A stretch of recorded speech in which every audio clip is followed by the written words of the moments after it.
আসসালামু আলাইকুম। আশা করি সবাই ভালো আছেন, আমিও ভালো আছি আলহামদুলিল্লাহ।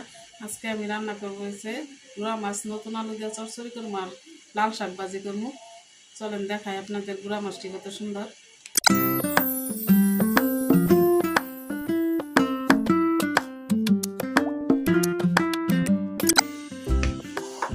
এই যে দেখেন লাল শাকটি আমি বাচ্চা নিছি।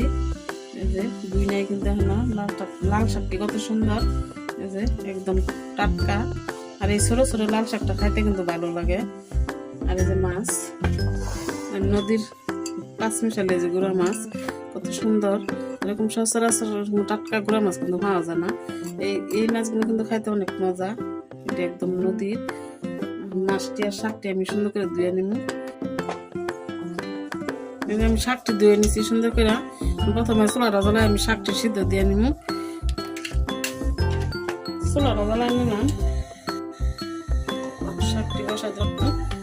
ওদিকে পেঁয়াজ আলু যা যা লাগে আমার কাটটা নিব। এই যে আমার শাকটা কিন্তু সিদ্ধ হয়ে গেছে। এই যে পানি কিন্তু আমি ফালাই নাই, পানিটা আমি টানাই নিছি। এই যে লাল শাকের পানিটা আমি ফালাই না, আমি শাকটা আমি বাগার দিয়ে নিব। কড়াইটা আমি বসাই দিছি শাকটা বাগার দেওয়ার লেগে। কড়াইটা আমার গরম হয়ে গেছে, দিয়ে দিব তেল, দিয়ে দিব একটা পেঁয়াজ,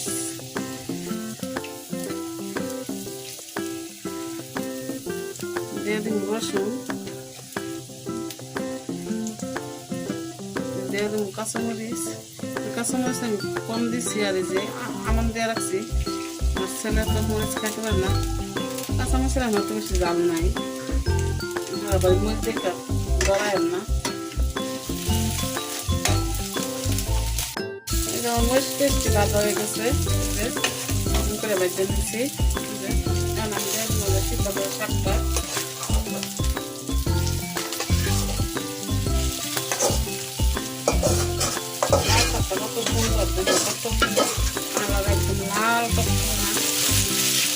আমার শাকটা কিন্তু বাগার দেওয়া হয়ে গেছে। নামাই নেব মুখটা বাড়ি বলে। এই যে আমার শাকটা কিন্তু বাগার দেওয়া হয়ে গেছে। এই যে দেখেন আমার শাকটা বাগার দেওয়া কেমন হয়েছে আমার কমেন্টে জানাইন। কত সুন্দর লাল শাকটা। এই যে মাছটি কিন্তু আমি সুন্দর করে দেখেন পরিষ্কার করে ধুয়ে নিছি। যে মাছটি কিন্তু অনেক সুন্দর, একদম ফ্রেশ। এই মাছটি খাইতে কিন্তু অনেক মজা লাগবে। দেখেন নদীর। আমি তরকারিটা রেডি করে নিই। তরকারিটা কিন্তু আমি মাইখা রান্না করবো। নিয়ে নিছি একটা কড়াই, আর এরকম করে যে নতুন আলু চিকন করে কেটে নিছি। প্রথমে দিয়ে দিব আমি আলু,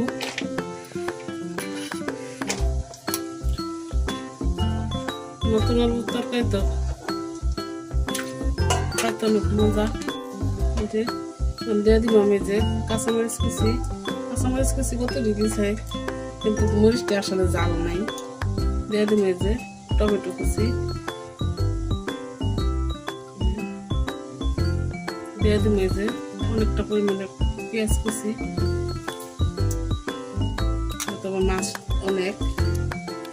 অনেকটি মাছ।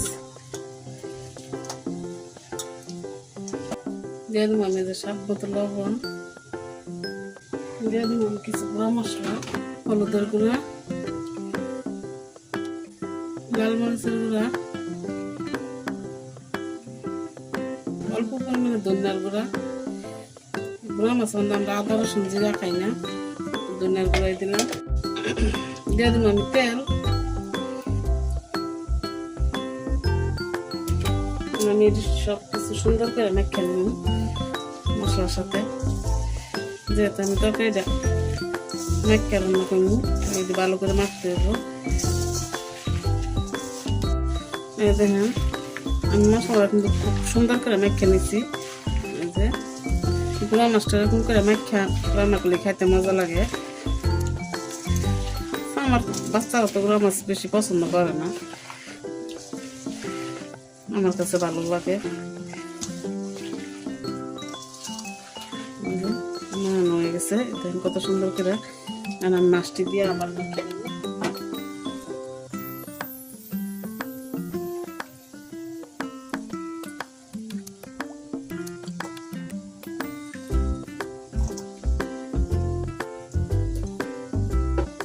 দিনের গুঁড়া মাছ মধ্যে যতই দেওয়া অতই তেলই বেরোতেই থাকে।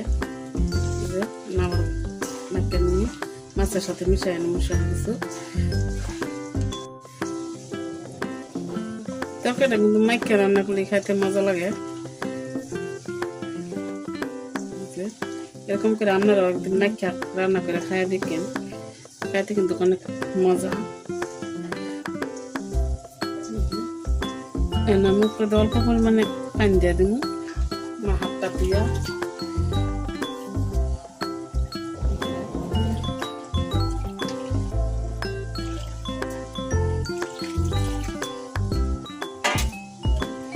বেশি পানি দিতে হবে না, যেহেতু আমার আলু নতুন আলু। একটুখানি কিন্তু আমার তরকারিটা হয়ে যাবো। আমি চুলা বসাই দিব, বসাই দিয়ে আমার বাকি কাজটি সেরে নেই, আপনারাও দেখতে থাকেন। ঢাকনাটা খুলে দিই আমার তরকারিটা কিন্তু এই যে একবার একটু লাড়া দিয়ে দিব, আর কিন্তু লাড়া দেওয়ার দরকার নাই।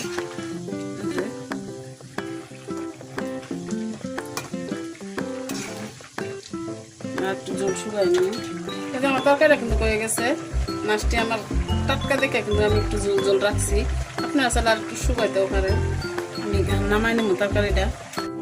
এই যে আমার দেখেন গুঁড়া মাছের তরকারিটা রেডি। এই যে কত সুন্দর হয়েছে তরকারিটা। এই তরকারিটা কিন্তু খাইতে গরম ভাতের সাথে অনেক মজা লাগলো। আজকে কমেন্টে জানায়েন আমার রান্না বান্নার ভিডিওটা আছে কেমন লাগলো আপনাদের। এরকম করে আপনারা একবার নতুন আলুদের গুঁড়া মাছ রান্না করে খাইয়া দেখেন। আমার ভিডিওটা যদি ভালো লাগে লাইক করুন, কমেন্ট করুন, শেয়ার করুন, আমার চ্যানেলটা সাবস্ক্রাইব করে পাশে থাকেন। ধন্যবাদ।